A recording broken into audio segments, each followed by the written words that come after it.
कड़ी से कड़ी सजा दे या फांसी दे।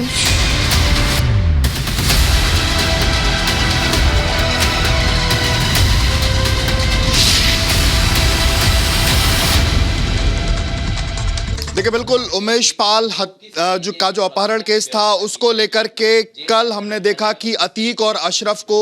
प्रयागराज के नैनी सेंट्रल जेल लाया गया है और उसके बाद क्या वहां पर व्यवस्थाएं रही हैं इसको लेकर के बातचीत करने के लिए हमारे साथ जो जेल मंत्री हैं धर्मवीर प्रजापति जी, हम उनके पास मौजूद रहे, उनसे बातचीत करेंगे। सर, ये बताइए, कल जिस तरीके से अतीक और अशरफ को लेकर के आया गया है, सबसे पहले तो जेल में क्या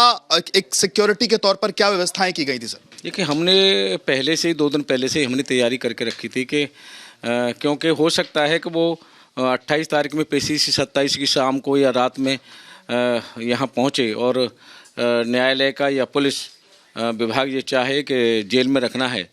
तो हमने पहले से ही पूरी तैयारी करके रखी थी और वहाँ हमने एक अपने डीआईजी को भेज रखा था और निरंतर हम लोग संपर्क में थे। सुरक्षा व्यवस्था हमने पूरी मजबूत की थी और हाई सिक्योरिटी की बैरक हमने तैयार करके रखी थी। पर सुरक्षा की दृष्टि से देखा जाए, क्योंकि अतीक का बेटा वहां पर पहले से था, अतीक भी आ रहा है, इसके बाद अशरफ भी आ रहा है, और अतीक वो शख्स जो वहां कभी रह करके अपना साम्राज्य चलाता था, तो कैसे एक सिक्योरिटी के तौर पर चीजें पहले जैसी स्थितियां ना बनी रहें, जो अधिकारी पहले उसके इशारे पर काम करते थे वो कैसे अलग किए जाएं, इसको लेकर के सर क्या किया गया? देखिए, माननीय मुख्यमंत्री योगी जी का कार्यकाल है और यहाँ माफियाओं पे पूरी तरह से शिकंजा कसा है और माफिया को एहसास कराया है कि जेल जेल होती है। जेल में जाने के बाद माफियाओं को लगता है कि पहला में और आज में अंतर है। एक आम कैदी की तरह उनको रहना पड़ेगा और कोई भी सुरक्षा में हम लोगों ने व्यवस्था ऐसी करके रखी थी कि कोई चूक ना हो और वहाँ 24 घंटे सीसीटीवी कैमरे और हमने मुख्यालय से भी कनेक्ट किया है। 24 घंटे यहाँ से निगरानी हो रही है और जो कर्मचारी अधिकारी वहाँ लगाए गए थे सुरक्षा में, उनको बॉडी वॉर्न कैमरे के तहत हम लोगों ने व्यवस्था कर रखी थी। क्या इस बात की व्यवस्था की गई थी कि तीनों जो परिवार के लोग हैं वो तीनों मिल ना पाए, तीनों को अलग अलग जगहों पर रखा जाए? निश्चित रूप से ये तो होना ही था कि अगर वो मिलेंगे तो कहीं ना कहीं कुछ न कुछ कोई हरकत तो करेंगे, इसलिए हमने पूरी व्यवस्था करके रखी थी। अच्छा सर, एक चीज़ ये समझना चाहूँगा, क्या चूंकि कल वो रात में आया है, आज सुबह तक का समय, क्योंकि आप लगातार मॉनिटरिंग करने की भी बात कह रहे हैं, तो ये कल की रात कैसी रही? क्या वो परेशान रहा क्योंकि आप लोग लगातार मॉनिटरिंग कर रहे हैं, इसलिए आपसे? निश्चित रूप से मेरी अभी थोड़ी देर पहले ही वहाँ के अधीक्षक से मेरी बात हुई है और वो पूरी रात निगरानी हमारे वहाँ के कर्मचारी अधिकारियों ने की है और पूरी रात देखभाल की है। अधीक्षक ने भी वहाँ लगातार निरंतर राउंड पर रहा है हमारे अधीक्षक, तो सुरक्षा व्यवस्था हमारी ठीक है। परेशान था? वो तो निश्चित रूप से योगी जी की सरकार है, परेशान होना ही है। अच्छा सर, जिस तरीके से आज सुनवाई है, अगर आज सुनवाई के दरमियान अगर सज़ा होती है या फिर यहाँ रहने की बात होती है, तो क्या नैनी सेंट्रल जेल ही सबसे मुफीद जगह है जहाँ वो रहेगा या कहीं और भी भेजा जा सकता है? अगर देखिए, जैसा पहले तो न्यायालय का निर्णय क्या आता है उसके ऊपर निर्भर है। हाँ, ये बात अलग है कि अगर निर्णय ऐसा आता है कि यहाँ उत्तर प्रदेश में ही रखना है, तो हमारे पास उत्तर प्रदेश में 22-23 जेल हमारी ऐसी हैं जो हाई सिक्योरिटी की हैं।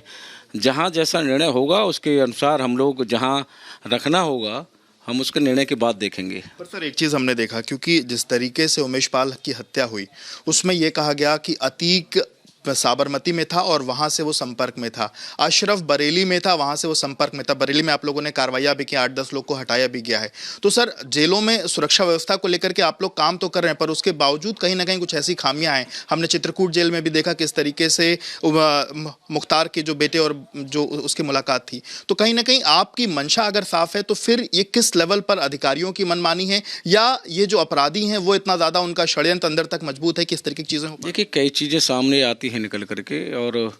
मैं अभी 2 दिन पहले चित्रकूट गया और चित्रकूट जाने का उद्देश्य ये था हमारा कि ये बारीकी से चीज़ों को समझा जाए। बहुत सी चीज़ें ऐसी हैं जो हमने उनको समझा है और समझने के बाद और उसमें हम क्या प्रभावी कदम उठा सकते हैं वो हम उठाएंगे। चित्रकूट में जाने के बाद अभी 10 मिनट पहले ही मेरा लखनऊ आना हुआ है और हम इस पे अभी ये आज जैसा निर्णय हो उसके बाद में हम लोग बैठक करेंगे और जो चीज़ें हमने समझी हैं उसको आगे बढ़ाएंगे और उस पर काम करेंगे। क्या ऐसा आप मानते हैं कि सरकार की मंशा के विपरीत कुछ अपराधी, कुछ अधिकारी ऐसे हैं जो इनकी मंशा के अनुरूप काम करते हैं, ऐसा क्या लगता है क्या? देखिए, बहुत बड़ा तंत्र होता है हम लोगों के पास में, बहुत कहीं न कहीं कोई कर्मचारी की संलिप्तता क्या स्थिति है, क्या उसकी मजबूरी रही या स्वयं की कोई ढिलाई रही, हमने कार्रवाई भी की है और कार्रवाई कालिक सस्पेंड ही नहीं किया है, जेल भी भेजा है और एहसास कराया है पूरे उत्तर प्रदेश में कि अगर इस तरह की संलिप्तता किसी कर्मचारी की पाई जाएगी तो जेल भेजने से भी संकोच नहीं करेंगे। तो मतलब आने वाले समय माना जाए अगर अतीक उत्तर प्रदेश रहता है तो कड़ाई से जो चीज़ें होंगी, क्योंकि जेल उनके लिए आरामगर नहीं होगी। निश्चित रूप से एहसास हुआ है, आप देखिए यहाँ बड़े बड़े माफिया किस तरह से रहते हैं, ज़मीन पे सोना होता है, यहाँ हमारे यहाँ जिलों में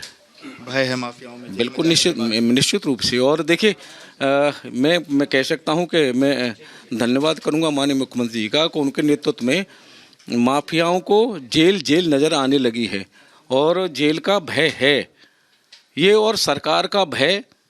और कानून व्यवस्था का भय आतताइयों के मन में रहना चाहिए, जब ही हमारी उत्तर प्रदेश की जनता स्वतंत्र रूप से रह पाएगी। बहुत बहुत शुक्रिया बात करने के लिए। तो आप धर्मवीर प्रजापति जी को सुन रहे, जिन्होंने रिपब्लिक से बातचीत की और उन्होंने बताया कि किस तरीके से क्या सुरक्षा के इंतजाम उत्तर प्रदेश पुलिस, उत्तर प्रदेश सरकार कर रही है, जेलों में किस तरीके से इंतजाम किए गए हैं, और ये तमाम जानकारियां उन्होंने साझा की और उन्होंने